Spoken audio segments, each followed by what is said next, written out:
Hey everyone, it's August 13th, 2020. My name's Bobby Frankenberger, and I'm here with the rest of the SCN crew. We're going to be talking today about some of the tabletop gaming news for the week. Let's get right to it.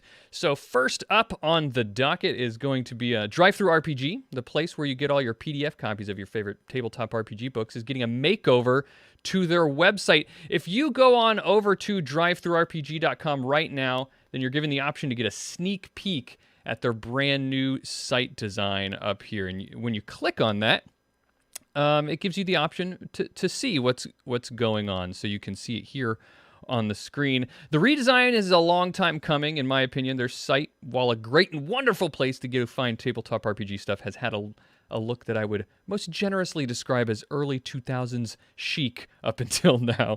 The new site is doing away with some of the sidebar menu and adding in some auto-sliding carousels to the top for advertisements, I'm guessing, and a cleaner-looking, slimmed-down header and all of that jazz. All in all, it looks like they're going for a more modern design. However, I'm really just not sold on the look. And that's saying a lot because I thought the old site looked kind of bad. It makes me feel like I'm watching Netflix. And so I don't know. Have you guys had a chance to take a look at it? Yes. Yeah. It looks great. I don't know what you're mad about. I'm not mad. I agree with you on your critique of the early 2000s look from before. I don't hate the new one. It looks, I haven't navigated it much, but it looks fine. If I'm being right now, when you're navigating, you don't get the new look for like individual RPG pages. You just kind of get it for like the landing site and the searches. Oh, okay. If And I'm being also, except for the part where they start playing video parts with sound when you're just trying to scroll through, I really like Netflix. Mhm. And I don't mind the look. It's got a GameStop vibe to it. I do kind of dig how when you click the categories button, it brings up this big clean screen where you can just see everything. And it's if not all I'm being crammed. honest, I think the real reason I didn't like it was my own ineptitude when I first saw the new site. I was looking for that sidebar where you could actually navigate the categories, and I was like, where is it? I guess you just can't navigate the categories anymore. You just have to kind of like click through until you find something. And then I found it next to their new advanced search that they call it, and I was like, oh, okay. But I was already mad about it. Well, there's also a button on the top left too that's I don't know, pretty easy to spot if you just, unless you just happen to wander past it without noticing it. Yeah, and they've got feedback is a better browse button. Yeah. And they've got a new DriveThruRPG logo up there, so everything. I will say it does look much better on mobile than the old website, and as a mobile browser more so than desktop, that is very important for me. Yeah. So. Well, good. So check out the news site. If you go and check it out, then they're asking for feedback. So go ahead and give them some feedback if anything's wrong or what you like and don't like. Next up, the fantasy world of Neverland is getting its own RPG. It seems like everything gets its own RPG. Game designer Andrew Kolb has created a D&D campaign based on Peter Pan called Neverland. The game is what is being called a feature-length hex crawl, where all of Neverland is designed as a sandbox divided up into hexagonal areas, each of which is a self-contained adventure. And hold on, I'm gonna end up doing that one again because I switched to the wrong graphic. I'm gonna make you cut it. That's fine. Better for these to just be individual segments, I think. Yeah, hold on. Deep deep deep deep deep. Bam.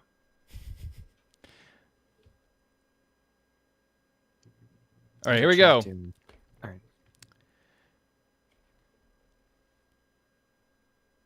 I'm just gonna roll this again. I got an idea.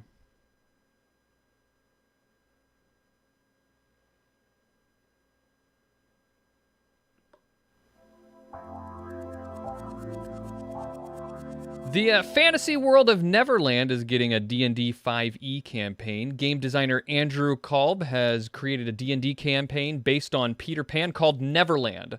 The game is what is being called a feature-length hex crawl. And why do I keep messing this up? I'm going to do that again. I'm backing up. Damn it, Bobby. Yeah, Damn it. we're learning. Here we go.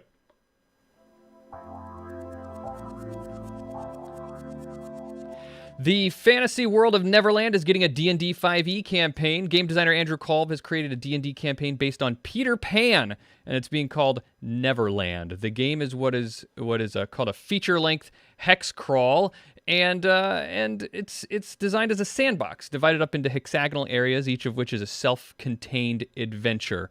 While the book is being described as tailored for an older audience, Kolb's award-winning children's book is an award-winning children's book author and illustrator, and I think that juxtaposition is helping to keep the design of this 172-page book whimsical and rooted in fairy tale. There doesn't seem to be any design fingerprints on the aesthetic design. It releases. I guess what I meant to say was there doesn't seem to be any Disney fingerprints on the aesthetic design. It releases on October 6th, but is available for pre-purchase on the publisher's website, publishing at andrewsmcneil.com. So I say check it out if that's interesting to you. It seems to be a more like, I wouldn't describe it as a gritty look, but it's definitely not, like, it's definitely, like I said, it's definitely not like the Disney one. So I'm surprised he's able to get away with it without Disney being like, nope, that's our property. Damn. Grabbing onto it. That's Yeah, it's got a style that's much different than Disney, but that map looked awfully Disney-ish. Yeah, I don't think Disney has too much to go on there unless he directly quotes some of the things, because that's the base story is in public domain. So anybody can make their own Peter Pan stuff. Oh, really? Okay. Yep. Let's get on it. I did not know that Peter Pan was public domain. That's neat. Yeah. Next gang in Gangs of the Undercity, the Lost Boys. The Lost Boys. All right. All right. So last news item that we're going to talk about today.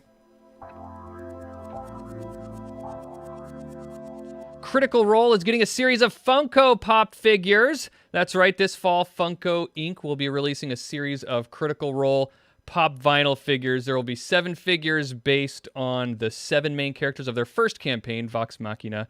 This seems like a great addition to your Funko Pop collection if you're a fan of Critical Role. What I want to know from you guys, it was something that is becoming more and more obvious to me, and is that Funko Pop is everywhere. I mean, it's always been obvious, I suppose. It's been a long time coming. But are Funko Pop figures the new Beanie Babies? Yeah. You know, like everybody collects them. How many people did you know that collected them when we were kids, and then they tried to sell them on eBay 15 years later, and you can't even sell a duffel bag full of Beanie Babies for even like $15 or $20. Well, Robb Stark and Jon Snow. I think the big difference with the Funko Pops and the Beanie Babies is the Funko Pops are things you can buy that relate to a fandom that you're in, and it sort of taps into that. And you're like, ooh, I want the Sonic one because I like Sonic the Hedgehog, Or I really like myself wondering, like, having those, will be one. I honestly, I don't really like Funko Pops personally. I just don't like how they look weird. I often find myself wondering, like, why that design? Like, why did that particular? I mean, there's so many different like PVC type plastic toys. Like, what about that caught on so well? I mean, it takes the awesomely adorable aesthetic of chibi and matches it to literally every fandom that you possibly can, and just like in kind of like this standard mold, so they don't have to work as hard to ensure that everyone is represented. Exactly. Like, that's my favorite one, by the way. It's an excellent business model, all things Dan considered. Hibiki. So, and I'm happy for Critical Role. All of those Funkos look adorable, and I never watched the first series. Oh yeah, that's the one I watched a couple of episodes of, and I watched half of the first episode of Critical Role, and I went, I will never finish this. Just because you don't have enough time in the world. Yeah. Right. The completionist in me is like, nope, don't even get started.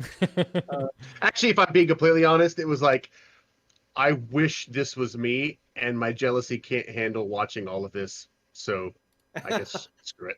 Jeez. Yeah. Hey, I don't mind being honest. Yeah, we're getting real here, guys. This is Overall, I'd say I don't really care much for Funko Pops, but the wizard-looking one is actually pretty badass and might be the coolest Funko Pop I've ever seen. wow. That's quite an endorsement. So Maybe he's only seen 5 Funko Pops.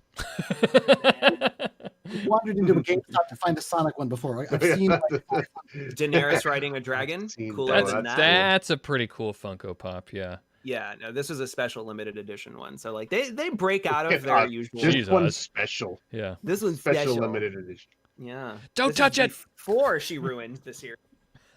Oh man. Oh, that's good. All right. Well, those are just some of the things that are going on in the world of tabletop this week. If you know some other news stories you'd like to discuss, you should head on over to our Discord server at shadowcasters.network/Discord. We've got a channel there just for suggesting news items for this segment.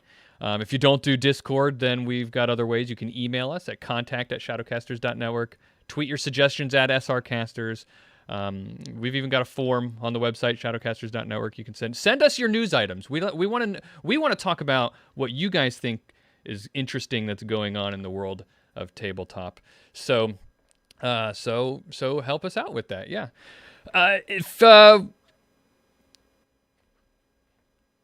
Before we get going here, remember that leave a comment in the video. You can always suggest news items there too. Subscribe if you're not already subscribed and you liked what we're doing, and consider supporting us on Patreon, patreon.com/Shadowcasters. Thank you guys very much for watching, and we'll see you next week.